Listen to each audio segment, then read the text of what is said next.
This is a product video for the new Legacy H16-44 diesel locomotives. We have here in front of us a Long Island Legacy equipped H16-44 cab number 1501. This is product number 6-38436. Also in Long Island we have a 6-38437 Legacy H16-44 number 1504. Product number 6-38438 is a conventional Long Island H16-44 number 1507, and 38439 is a Long Island non-powered dummy H16-44 cab number 1509. We also have available a 38432 Missouri, Kansas, and Texas Legacy H16-44 number 1591, 38433 MKT Legacy H16 number 1731, 38434 MKT conventional H16-44 number 1732, 38435 MKT non-powered dummy H16-44 number 1733, 38440 Union Pacific H16-44 with Legacy cab number 1341, product 6-38441 Union Pacific Legacy H16-44 cab number 1342, numbers 38442 Union Pacific conventional H16-44 number 1343, 38443 Union Pacific non-powered dummy H16-44 number 1344, number 6-38444 is a Pennsylvania Railroad Legacy H16-44 number 8807, 6-38445 is a Pennsylvania Legacy H16-44 cab number 8810, number 38446 is a Pennsylvania conventional H16-44 number 8812, and finally 6-38447 is a Pennsylvania Railroad non-powered dummy H16-44 cab number 8815. Out of the package you will receive the instruction manual for loading the engine memory module into the cab 2 remote, the instruction manual for the H16-44, 4 replacement traction tires, the smoke fluid pipette, smoke fluid funnel, and the orange memory module, which is specific to the road name and road number of the locomotive. These locomotives feature a plastic body with a stamped metal frame, die-cast fuel tank, die-cast trucks and side frames and pilots, a rear and front electrocoupler, a rear and front headlight. It's important to note that when the front headlight is on, the rear red marker lights are illuminated. When the engine changes direction, the rear markers go out, the rear headlight comes on, and the forward marker lights are illuminated. These locomotives are available now at your dealer. You can use the non-powered units with either the conventional or the Legacy equipped models. You can run 2 Legacy equipped locomotives together, and you've got the conventional option for those of you who don't have the command systems. The switches for our H16-44 are located underneath the rear roof fan. This hatch is a little stubborn to come off, but it will come out, and your switches are located inside. The switches that we have are the program run switch, running parallel with the side of the body, program to program the new ID number in command mode, run to operate the engine in command mode, It's important to note that in the program position for conventional operation, that's the E-unit lockout switch, so the engine will only run in one direction. And in the run position, that allows you to access all three directional states. Next switch closest to the edge is the smoke on-off switch.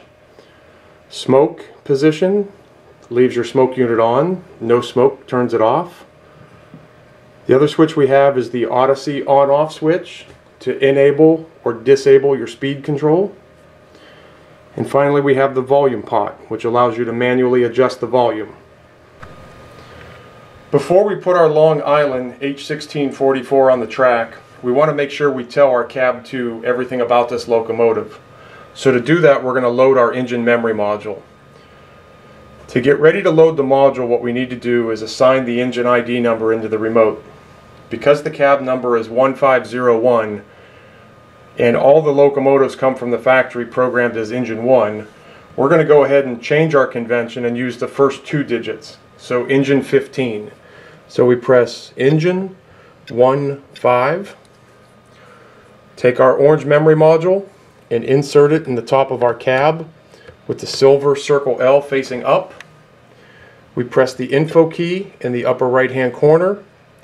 We push the button under load. It tells us the module is inserted. Long Island 38436 H16-44, number 1501. Load engine data. We press yes. We can remove the module to continue. Simply press the info key to exit this menu, but before we do that, let's look at what that module did for us. It set up our name and road number. By pressing scroll in the upper left hand corner, it set our type to diesel because the H16-44 is a road engine. Press scroll again, it set us up to Lionel legacy control. Scroll again is set to the sounds to legacy rail sounds. To exit this menu, we press info.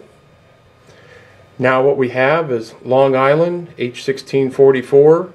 The cab number of 1501 pops up on the screen momentarily when we address engine 15. When we press the aux1 key, we'll notice that our touchpad has the icons that are specific to this locomotive. We have volume up, volume up, crew talk, engine RPMs up, volume down. The circle icon is the shutdowns. When we increase the throttle, that changes to a triangle. That triangle represents emergency stop sequence.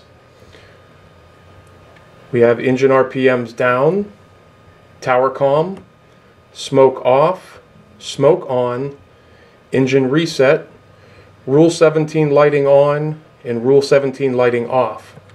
By pressing the speed bar, you can see we have our preset railroad speeds, tower comm, smoke off, smoke on, our bar graph that tells us the labor intensity. This will go up and down as we press the FX up button and the FX down buttons. And we have the number 1 icon, which represents roll speed, and that is the first speed step that the locomotive is capable of obtaining. Press aux1 to get out of that menu. Let's go ahead and get our locomotive on lubricated, get it on the track, get it programmed, and run it through its paces. So before we put our diesel on the track, we want to make sure that we pre-lubricate it. This is done by using our oil applicator in the needle bottle. And we simply want to put a small dab of oil on the axle where it goes through the truck frame. We want to do this to both sides of the axle set. Just a small dab is all that's necessary. Do the same for this truck. Put a dab of oil on the axle for our collector. And again, the same for this truck. It's important to note that these H16-44s are equipped with our Lion drive or twist and lock trucks, meaning when it's laying down and the coupler is facing up or facing to the right, you want to twist the truck 90 degrees to the left, and the truck will come off the frame without having to remove the shell. It's also important to note that with these trucks, all of the screw heads are accessible from the bottom. which means it's very easy to change traction tires on this truck when it's necessary. You simply remove those 2 screws from the bottom, take off the side frame, put on your traction tire, put the side frame back on, and you're ready to run. Let's go ahead and get this locomotive on the track and show you what it'll do. So now that we've told our cab 2 remote that this H16-44 is going to be engine 15, we need to make sure we tell the engine that it's going to be engine 15. This is done by putting it into program. So we remove the fan hatch in the back of the, or actually on the forward hood. We place the switch in program. We apply our track power. You'll notice that when you turn the locomotive on, or you apply power to the locomotive, that there are no lights that come on. This is normal. So what we're going to do is we're going to take our remote and we're going to press engine 1, 5 and the set button at the bottom. The horn confirms that the engine took the command. We can go ahead and put the switch back in the run position and replace the roof hatch. Before we do that, I am going to turn the volume down a bit so I don't have to scream over top of this engine.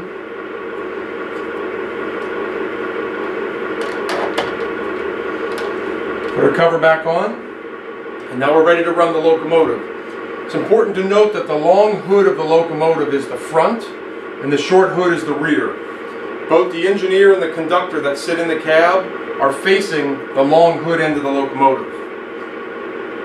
Before we actually get underway, let's make sure that we've added smoke fluid to the locomotive. So using the pipette that comes with the locomotive, we want to just take a small amount of smoke fluid, roughly about 3/4 from the end of the pipette to the first line. Insert that into our stack, put the fluid in, blow a couple puffs down there to make sure we get rid of the meniscus at the bottom of the stack, and we're ready to turn the smoke unit on. So I'm going to press the straight arrow or aux1 key and go ahead and press the smoke on button 3 times to get the smoke high. It is important to note that sometimes it takes a while for these engine smoke units to heat up. So if you don't see smoke right away, just give it a few seconds and let it heat up. Okay, we've got smoke coming out. Let's go ahead and get the locomotive running, and I'll go ahead and go through the quillable horn for you.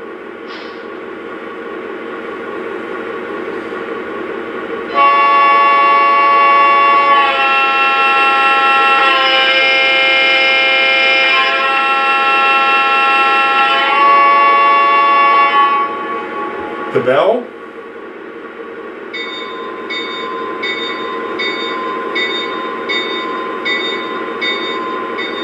crew talk. I've got a full tank of fuel. Engine is at restricted speed. Out. Tower comm. Dispatcher here. All clear inbound. Over. Green signals. Make dispatcher. Out. Go ahead and apply the squealing brakes for you. You'll notice that when the locomotive comes to a complete stop, the cab light will turn on. As long as the locomotive is moving, the cab light is off. This engine is equipped with front and rear coil couplers that are accessible from the cab 1 or cab 2 remote using the F and R keys. F will fire the front coupler, and R will fire the rear. We'll go ahead and turn the smoke unit down to the medium setting. You'll notice that when the engine sits at idle, the smoke coming out of the stack is limited. When the engine begins moving, I'm going to go ahead and turn the throttle now. You do get an increase in the amount of exhaust that exits the locomotive. Go ahead and stop it again so you can see it drop down. This engine is equipped with sequence control, which is really nothing more than a series of pre-recorded sound effects that are responsive to throttle commands. So to put your locomotive in sequence mode, you simply press and hold the AUX1 key or straight arrow button for 3 seconds.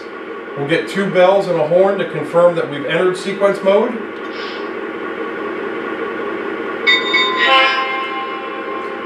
That confirms that we're in sequence mode. We'll go ahead and go to speed step 1.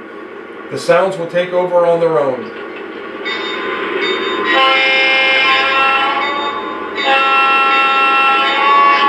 We are on the move. Over. Roger that. Out. The bell will stay on until I exceed speed step 23, or I can turn it off manually. I still have manual control of all the sound effects: horn, tower comm, crew talk, engine laboring, engine RPMs, etc. So I'm going to go ahead and speed the engine up so I exceed speed step 23. The bell turns off automatically. I'm going to go ahead and get this locomotive up to a high speed just using the red thumb wheel.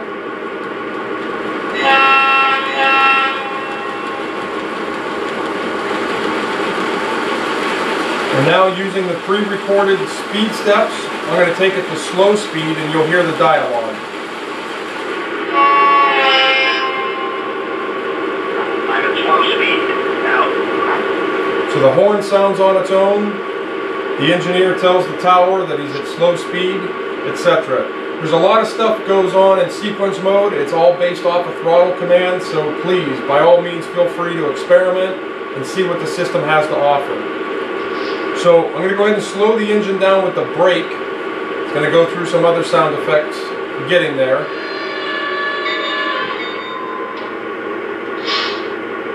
Train is at a complete stop.